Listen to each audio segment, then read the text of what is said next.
no fear. When I was in middle school, wearing a t-shirt that said no fear was a very cool thing.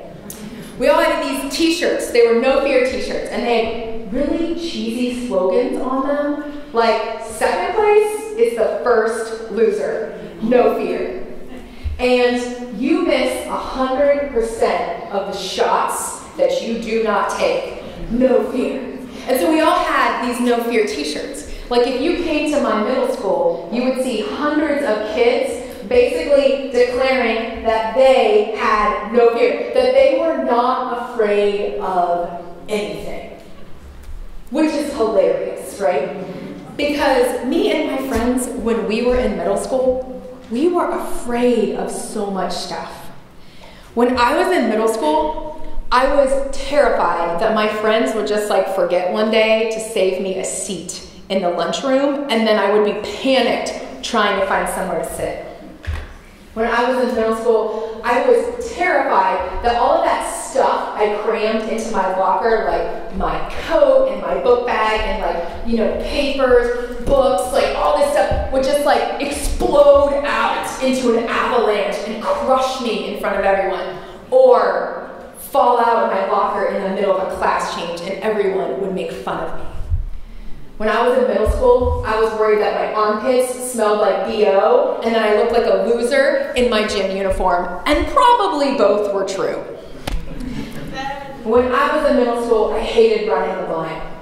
I hated it. Does anyone have to run the mile on here? Raise your hand, you don't have to do that? Yeah, I hated that. I was so slow. I always crossed the finish line last, and I was terrified that as soon as I finished, I felt so sick that I would puke up all of my pizza that I had just eaten in the cafeteria all over the shoes of the boy that I really liked. And so basically, in middle school, instead of having a no fear t-shirt, I should have had a t-shirt that said, I am freaking out right now. Because that's how it was. But you know, you think, okay, when you get to high school, things have got to be better, right? I mean, because you're in high school and you're cool and yeah, I hear some laughter, right? Yeah, it gets worse. How is that? Like exponentially worse. So when I was in high school, I was afraid of like some pretty hard stuff, right? Like bomb threats at my school. That's just a reality for us, right? Was worried that one of my classmates would bring a weapon to school. I mean, that's hard stuff, right? I was also, when I was in high school, afraid of some less major stuff, but still very important, like my date to prom, okay? My junior year, I was so afraid that I would not have a date to prom. And the thing is, like, back in my day, you didn't go with groups of friends. Like, it's really cool to go with a group of friends to prom these days, but you pretty much had to have a date in my day. And so this is how it would work. In January, me and my friends, because there was no Instagram, I lived in the dark ages. So me and my friends, like, we would, in January, bring prom magazines to school. You know, it was like 17 or like Teen Vogue or Prom magazine. And we would hang out in the cafeteria in January over lunch, and we would circle all of the prom dresses we liked.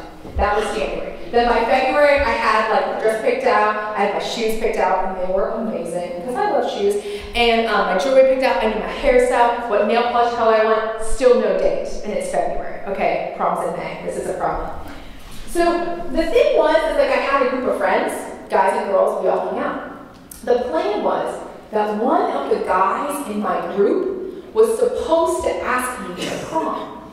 The problem was, he was like super shy and was not getting around to it. And so days go by, weeks go by, I have no prom date. But the problem is, everyone in my class like thinks we're going to prom together, so they assume it's a done deal. But he hasn't asked me. So finally, I'm in like crisis mode. It's the end of March, and I decide, I'm just gonna like hang out at my locker after school, you know, just wait till everyone's kind of gone, and his locker was just a few from mine, so maybe he'll just get up the courage to ask me to prom.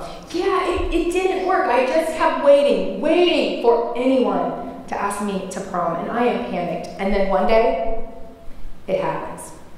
I am standing at my locker, and the door to the stairway opens, and through the door comes Mr. Prom Date and his friend Ryan. and they are headed to baseball practice. And I look around, and it is only me in the hall. And I'm like, oh man, here it comes. And I am freaking out, and my heart is pounding, and everything goes in slow motion. And Mr. Prom Date and Ryan start walking by, and as they pass me, Mr. Prom Date looks at me and says, hey, you want to go to prom? And I'm like, yep. And I turn around and face my locker. And that was it. That was my 8-word promposal. But you know what? I had a date to prom. Mission accomplished. And in case you're wondering what prom night was like, I think we said another 8 words to each other on prom night. But you know what? We got to go. And it was amazing. So that's all that matters. Being afraid sucks. It does. And it's a real thing. And all of us, no matter what grade we're in, even if we're adults, we're afraid a lot of the time if we're honest. But you know what? Fear isn't the worst thing in the world. Letting things get in the way, letting the fear get the best of us and keep us from doing the things that God has us to do, that's like the worst thing in the world. But fear is a God-given gift. So like some of you have heard about the fight or flight response, right, in science class. So the fight or flight response is like a biological thing that happens in our body that helps keep us alive. Our heart starts pounding, time slows down, our mind goes blank. We have cat-like reflexes. It's amazing, right? And this is all really helpful if you're like on the athletic field, or you're trying to like win something, or you're trying to run from a bear or a velociraptor, right? All of this is very helpful in those scenarios. Less helpful if you're like trying to play an instrument in front of people, trying to give a speech, right? We've all been there when our fear has gotten a little too high, adrenaline levels a little too high, and what happens? We freeze up, we go blank, we forget what's going on. Our fingers are shaking so bad we can't play the piano in our recital, right? And that happens. But God created fear as a good thing, but we can't let our fear get the best of us, keep us from doing what God has us to do in this world. And so I was thinking about this. I'm like, okay, we're afraid. Fear is a real thing. It's human. But we can't let it get the best of us. Is there a story? There's got to be. I just wish there was a story in the Bible about a teenager who was able to overcome their fears and do great things for God. Oh, wait, there is. It's Gideon's story. Gideon's story is amazing. Gideon and his family and his tribe, they were like weaklings. They were kind of sad. They were pathetic people. If you knew them, you would feel really bad for them. But as they were hanging out in life, there were these really mean bullies next door. They were called the Midianites.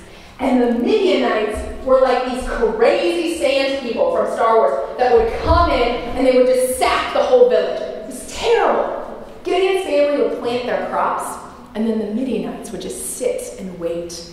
And then they would wait till the apples were perfectly ripe, the tomatoes looked fantastic, the oranges were ripe for the picking, and then they'd come in the middle of the night, take all the food. Gideon's family had nothing. Those Midianites, they took Gideon's sheep, they stole his donkey in the middle of the night and just rode off. It was terrible. And the Bible in Judges 6 even tells us that one day, they all came in their RVs, like the Midianites, and they just set up camp for a little while. It looked like race day at Daytona. It was crazy. There were flags, launchers, people everywhere. They just like hung out and then just left in a big cloud of dust a few days later. They trashed the place. The fields were a mess of garbage everywhere. There was nothing left in the grocery store. It was terrible. And there was nothing that the Midianites could do.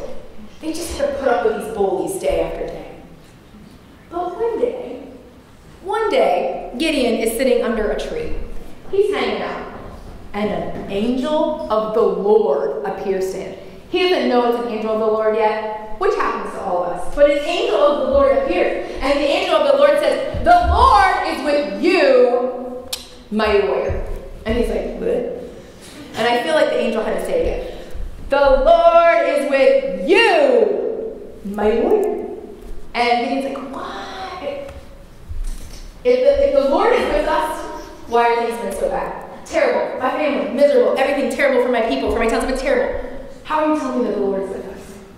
And the angel said, "No, go. Go in the might that you have been given, in the power of God inside you. And you go and you defeat those Midianites."